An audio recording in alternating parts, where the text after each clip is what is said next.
Assalamualaikum warahmatullahi wabarakatuh. Hello everyone, we are from group 5 which consists of 6 people. There are Dinda Nuriah Umami, Rahmi Nur Afifah, Rayhan Aryobimo Nugroho, Rita Hidayah, Yunika Rara Nuzulul Fazza, and Zulfha Fauziah. In this occasion, we are going to present about methodological approaches in English language teaching. The contents are grammar translation method, direct method, audiolingual method, communicative language teaching, project-based learning, and post-methods era. The first method is grammar translation method, which is going to be presented by me, Zulfha Nurul Fauziah. My student's number is 1911-020-11-244. Grammar translation method is a method of teaching foreign languages derived from the classical method of teaching Greek and Latin. In grammar translation classes, students learn grammatical rules and then applies those rules by translating sentences between the target language and the native language. Advanced students may be required to translate the whole text word for word. Next, historical background of grammar translation method. Grammar translation method was prevalent in foreign language classroom from the mid-19th century to the mid-20th century. It was first introduced in Latin and ancient Greek classroom in the early 19th century, replacing more communicatively oriented method as Latin chosen to be a spoken language. As there was no longer a strong justification for teaching oral skill in the classical languages, the grammar translation method espoused the goal of developing the ability to read and translate classical text.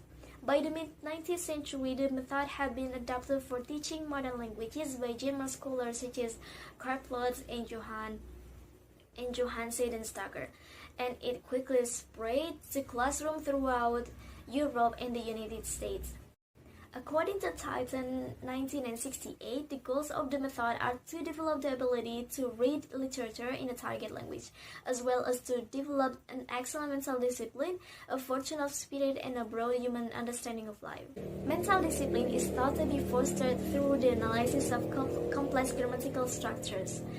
Next, a secondary goal is to improve students' understanding of their native language through practice in grammatical analysis. Next, typical features of a GTM lesson. The first is mother tongue. The method focuses on the literature and grammar of the target language, with passages being translated into and from the mother tongue. Consequently, it tends to be very much text-based. Typically, the teacher gives the instructions and grammatical explanations in the mother tongue. Little or no attempt is made to teach pronunciation. Next is teacher-centered. The teaching of grammar is carried out in a deductive way, so grammar rules are taught explicitly.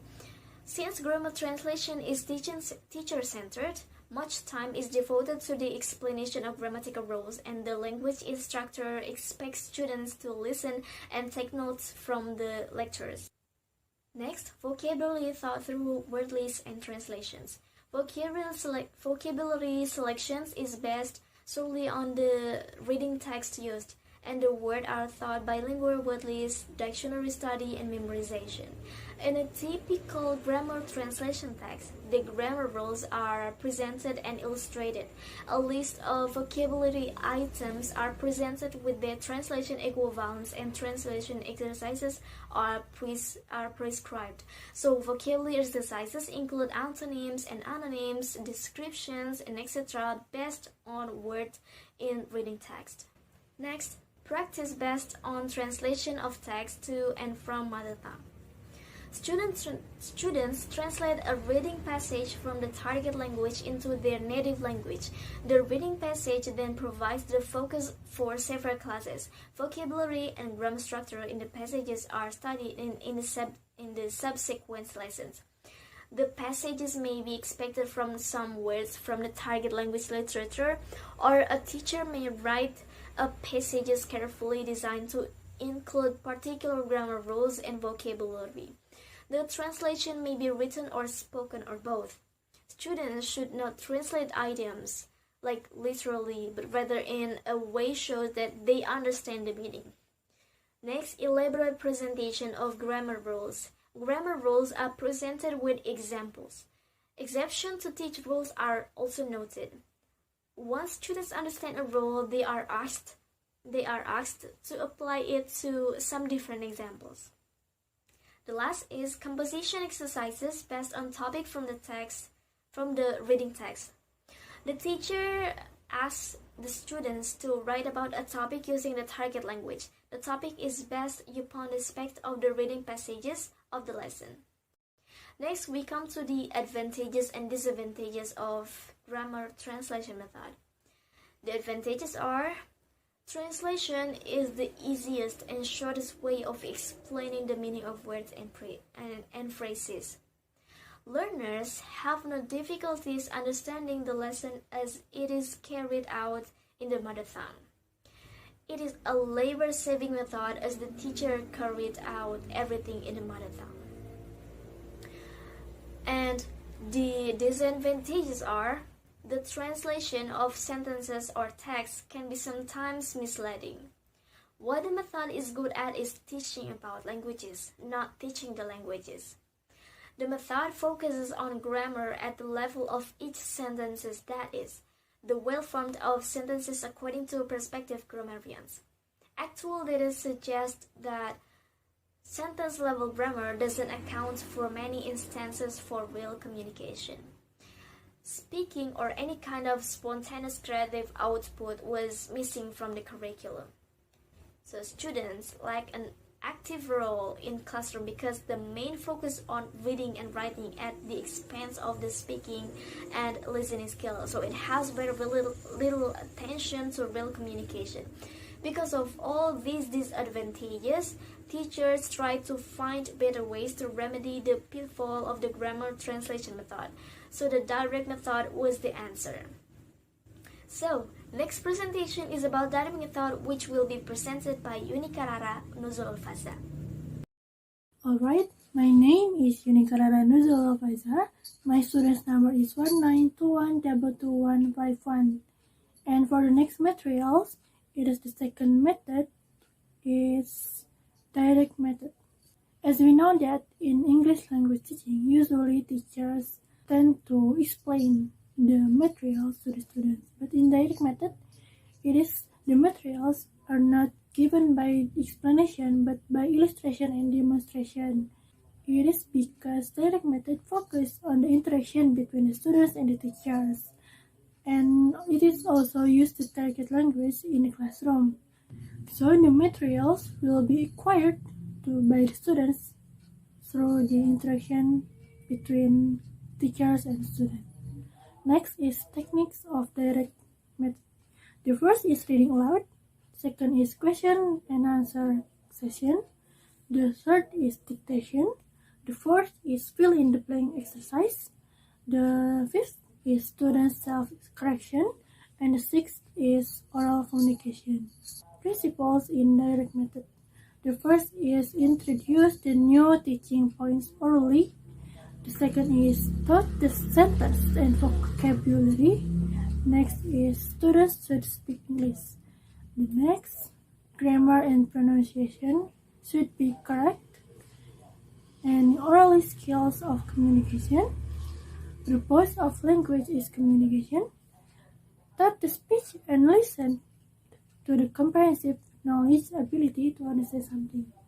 So as we can see in these principles, direct method are focused on the oral communication between the students and the teachers.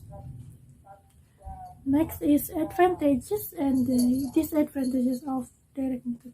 First is advantages. The first advantage of direct method is the power of gestures and expression. It can increase the creativity between teachers and students.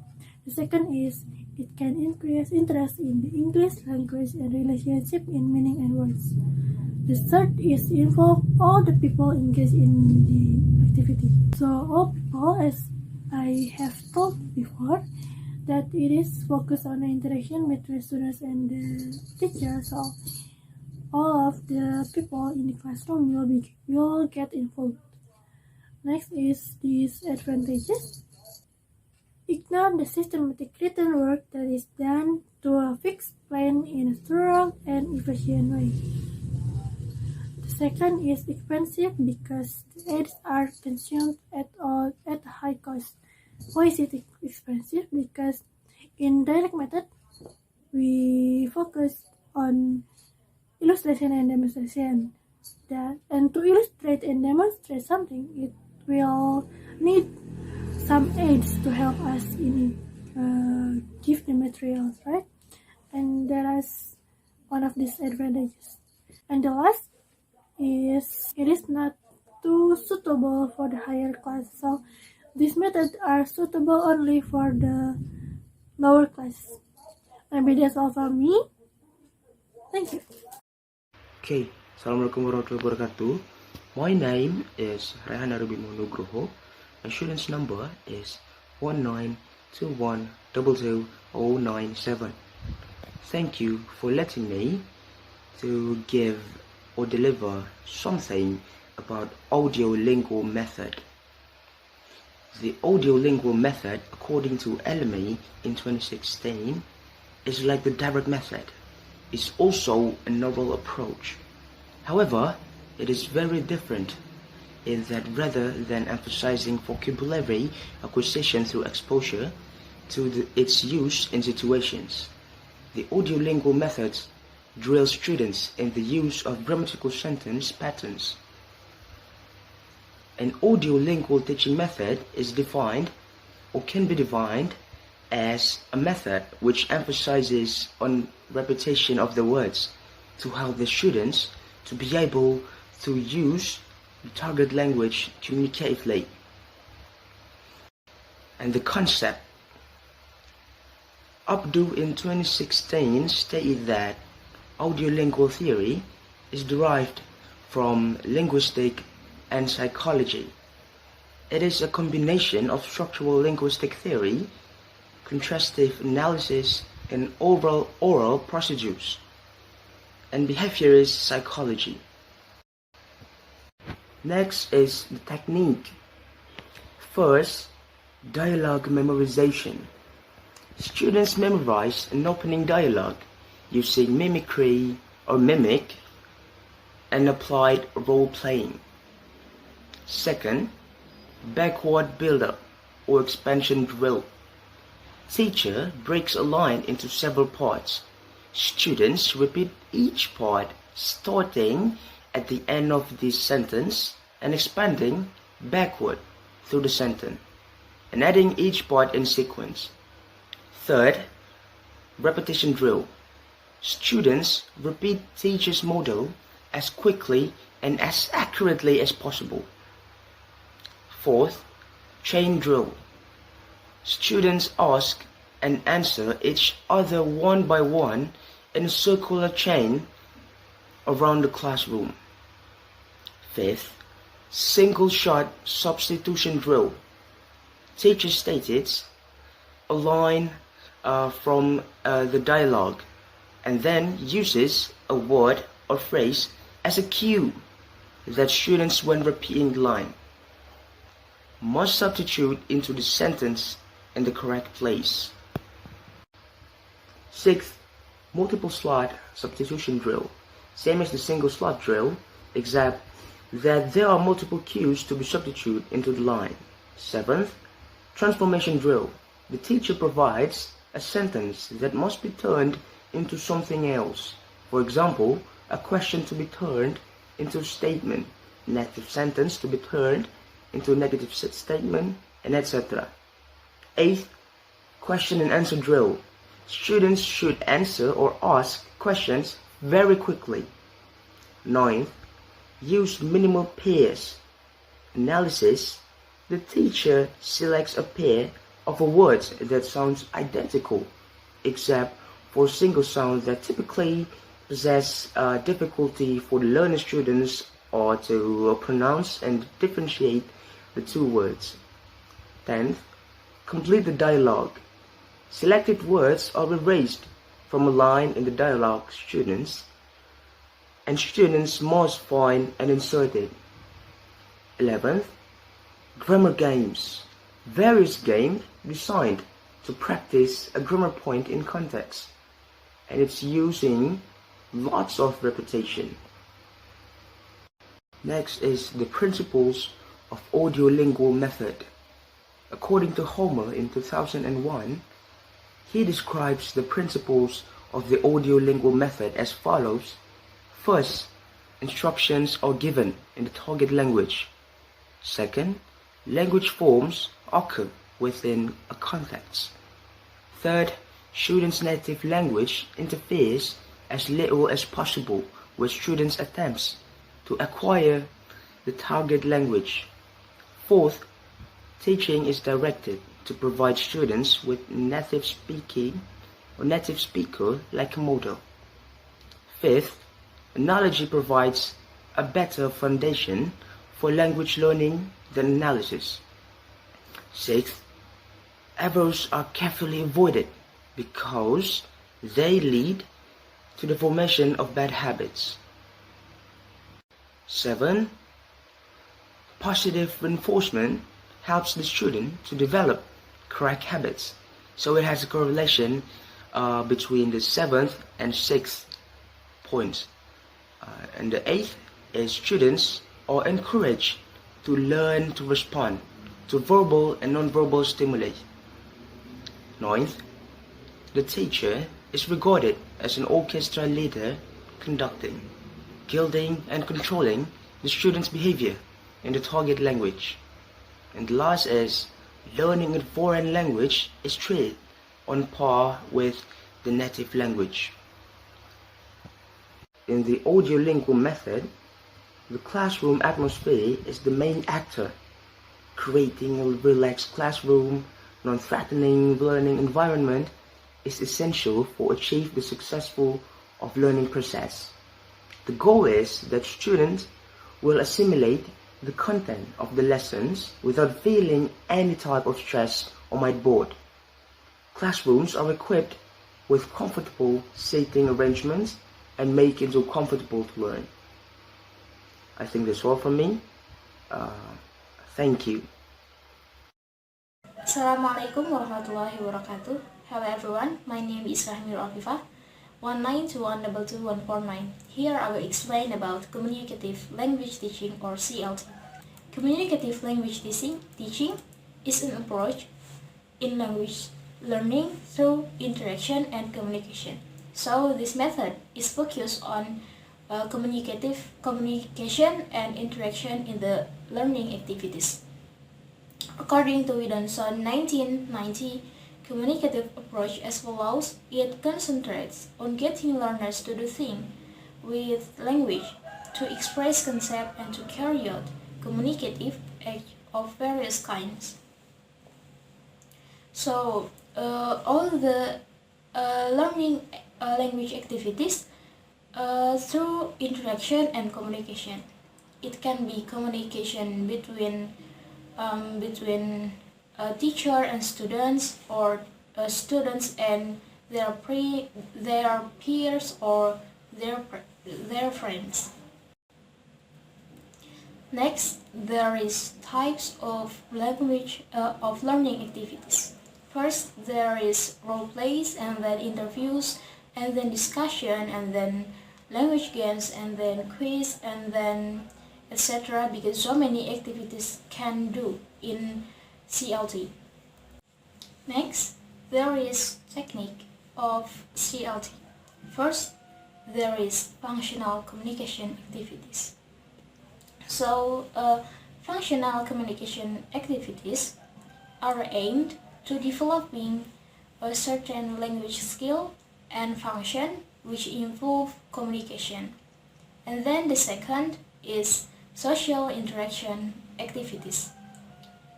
Social interaction activities include conversation and discussion session, use of dialogues, and role plays. The use of authentic materials serves as a safe aid to creating an authentic context in which learners can develop their communicative competence. So what is authentic materials?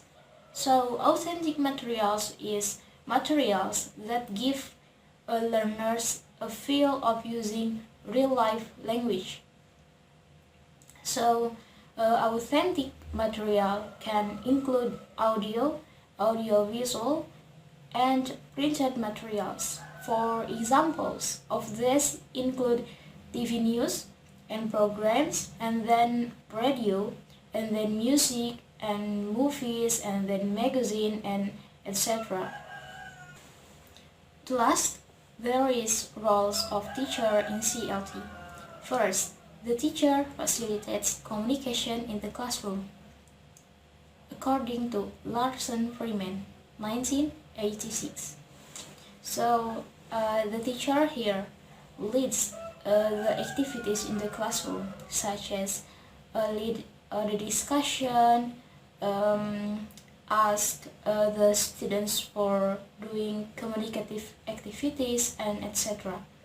And the second, establish situations likely to promote communication. I think that's all from me. Thank you very much. Assalamualaikum warahmatullahi wabarakatuh. Hello everyone, my name is Dinda Umami. I will explain about project-based learning. According to Dompel 2003, project-based learning is a well-known method for imparting thinking competencies and creating flexible learning environment. And then, project-based learning activities can be characterized as follows: Simpon 2011, and then Secrets 2008. The first is student-centered, so it means the teacher becomes facilitator or coach. Second, lends to the authentic integration of language skills and processing information from multiple sources. Third, focuses on content learning rather than on specific language patterns. Fourth, encourages collaboration among students. 5. Allows students to demonstrate their understanding of content knowledge, truth, and end product. For example, like an oral presentation, a poster session, a bulletin board display, etc.